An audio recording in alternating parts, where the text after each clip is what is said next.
Hi everybody, it's Miss Talhami, and this is your last week of Schoology. So today we're going to be talking about something called the discriminant. So I just want to discuss real quick. Last time we were solving quadratics using the quadratic formula, so I'm actually going to complete these 4 questions. I'm going to solve the quadratic by doing the quadratic formula. And if you remember, the quadratic formula is right off of the reference sheet. But I told you when I was younger I had to memorize it. It's x equals negative b plus or minus the square root of b squared minus 4ac all over 2a. So let's use that formula to find the solutions to these 4 problems. So there you have it. I just did the quadratic formula for these 4 practice problems. So you could just see here in the first example, we have 2 real answers. They are real and rational answers. In the second one, you see we have 2 real answers as well, but they're both irrational because the square root of 21 is irrational. Here we have 2 answers, but they're the same. They're equal. And in this last one, we got an imaginary number or a complex number for both of our roots here. Now, what does that really mean? And we've talked about this briefly before. What that means, if I were to actually graph each function, is that for each function, it depends on where the roots lie on the graph. So here's a sketch of a coordinate plane.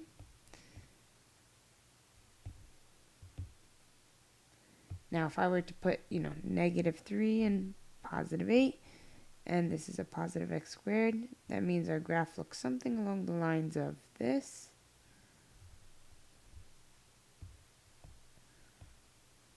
Now, if I were to try it here, it depends what you get here. If I do 3 plus the square root of 21 and then divide it by 2, I get about 3.7, so somewhere about 4 here. And then if I do 3 minus the square root of 21, and then I divide it by 2, I get like a negative 0.7, so that would be something really close here. So this is the sketch of this graph. Again, I have positive x squareds, so that's why my graphs look like this, but that's what I know about the roots here. Let me try this next one. Here at negative 5, so if this is negative 5, it would actually look like this, where it touches it once, so both roots are right there at the negative 5. And then this last one, if you put it into the y equals into your calculator, and you put 5x squared plus 3x plus 1, and then you graph it, what you'll see happen is that the function does not even cross the x-axis. And that's exactly what happens here when you have imaginary roots. When you have imaginary roots, they don't cross the x-axis. So here, I'm just showing you, just showing you what the picture shows me. Looks something like this. So really, that's how you can, these are the 4 different kinds of solutions you can have when you have a quadratic function. You could either have 2 rational numbers, so they could be, they're either integers or fractions, numbers that we can actually write in the form of a fraction, a over b. We can have irrational numbers, so that would deal with square roots that are not perfect squares. We could deal with 1 root that's the same for both answers. Or we could deal with a complex or an imaginary root. Now, instead of doing this whole quadratic formula and all the work that's involved in solving for the roots here, there's actually a fast way that we can obtain the information about the roots, just knowing what kind of roots we have, without doing all the math. Now, it won't tell us what the answers are, but it'll describe the nature of the roots. So when I say the nature of the roots, I'm saying whether they're real, whether they're imaginary, whether they're irrational, or whether they're the same number. So that is called the discriminant. Now, if you see here, the discriminant is taken out of the quadratic formula. The discriminant, when the equation is in ax squared plus bx plus c form, it's equal to b squared minus 4ac. So those are the 4 different options we can have. So I'm actually going to use the examples we just had up here. So we have x squared minus 5x minus 24.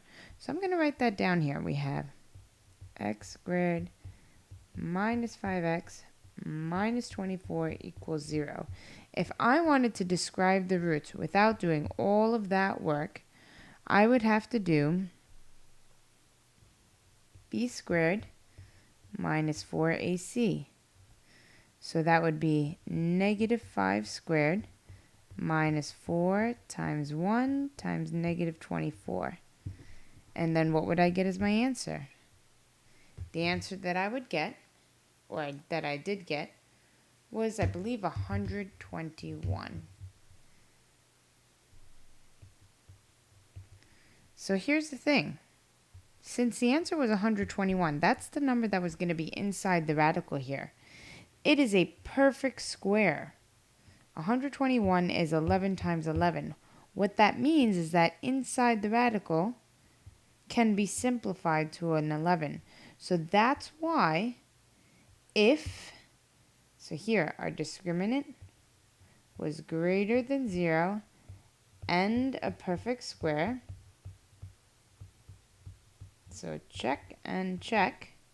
That means our roots are real, rational, and unequal. So that's what we ended up getting. We got real, rational, unequal, meaning they're not the same. Those are the kinds of roots that we got. So that's how we could describe the roots. They are real, rational, and unequal. Let's try the second question here. It had x squared equals 3x plus 3.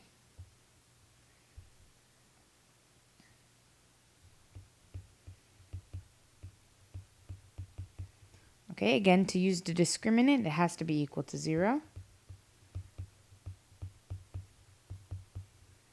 And then I could use b squared minus 4ac. So that means I would do negative 3 squared minus 4 times a times c. Right, let me just double check that that's what I had. So using that,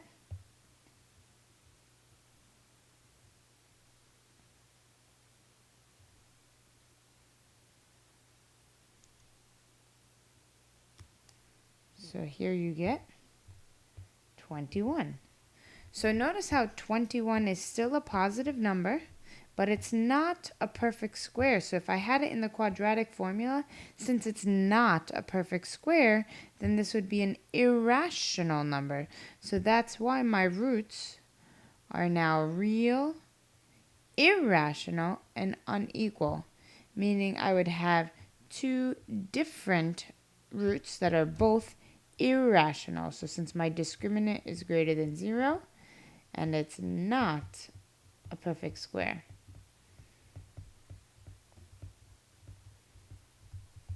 So notice that's what happens with our roots. We had real irrational roots. I'm going to keep going here.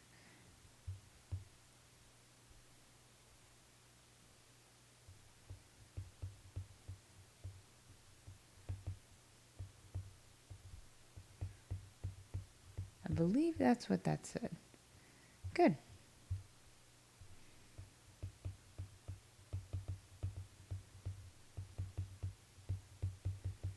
So from here, again, you don't even have to simplify or anything. Just go straight to the discriminant. B squared minus 4ac.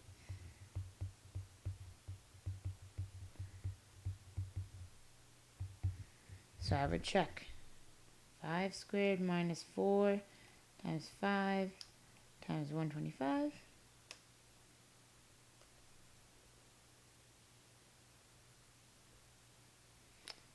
I put the wrong b squared. I'm sorry.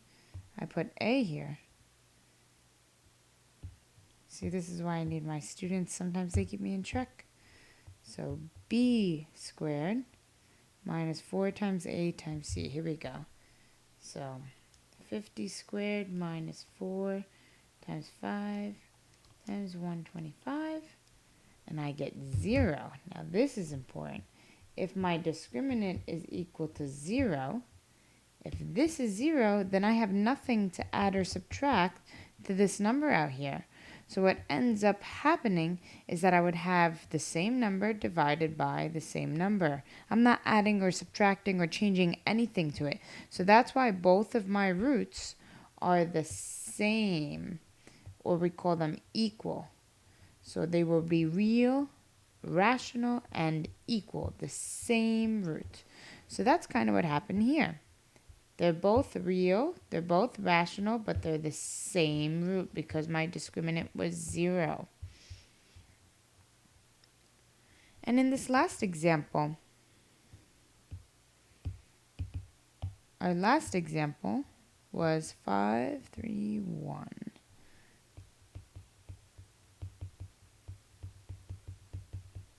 So if I want to describe the nature of the roots without doing the whole quadratic formula,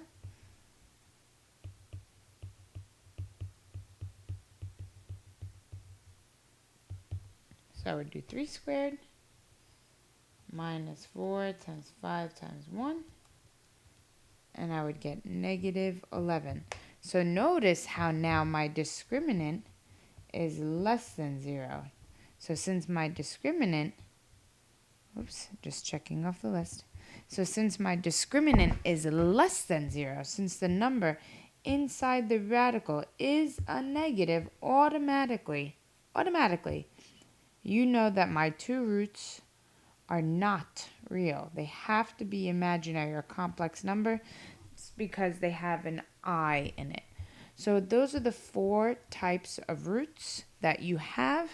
You can use the discriminant to describe those roots without knowing what they physically are. So that's what I want us to do here. Here you have 8 practice problems.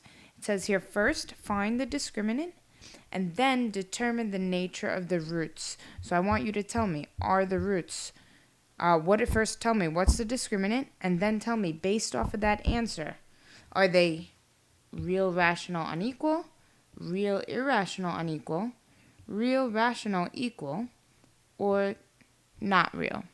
So that is your practice for these problems. So if you want to pause the video and at least first find the discriminant for all 8 of them, and then look back at the notes to see which type of roots you would have based off of that number, then please do so. Good luck. Okay, so here you go. These are the answers to the practice problem. So take a look here. In this first problem, the discriminant was negative 72. So since it's negative, that means inside the square root would be a negative. So these would be not real roots. They would be imaginary or complex. In number 2, the discriminant would be 0, which means the square root would be 0. So our roots will be real, rational, and then equal. They would be the same root, because if I'm adding or subtracting 0, it should not be changing. Then in this third one, my discriminant is a 64, so it should be real. Now this is rational because if 64 is in the square root, it is a perfect square. 64, the square root of 64 is 8. So that means they're real, rational, and then unequal. I will get 2 different roots. Then in number 4, a negative means not real roots. Negative 23. Number 5, also negative, so it's also not real roots. Number 6, also negative, so also not real roots. So those are the easiest ones. Number 7, I got 0, so real, rational, equal roots. Because remember, If I have 0, that means I'm not adding or subtracting anything. Both roots will be equal. They'll be the same. And then for the last example, we get a discriminant of 140, which means inside the radical will be a 140. So it's positive. So they're real. But there is no square root of 140, so it's irrational. And there'll be two different numbers, so they will be unequal. So really, that's how you find the discriminant of a quadratic. This really helps you determine the roots of the quadratic to really picture if it's crossing the x-axis or not, and where it's crossing the x-axis, or what kind of roots we're looking for here. It also helps you figure out what would be your best method of finding the roots. If you knew that they were rational roots, you might want to just try and factor. If you knew that they were irrational, you may want to, complete the square or use the quadratic formula. If they were imaginary, you may want to complete the square or use the quadratic formula. So this helps you figure out what's your best way or fastest way to find the roots for the quadratic function. If you have any questions, feel free to ask.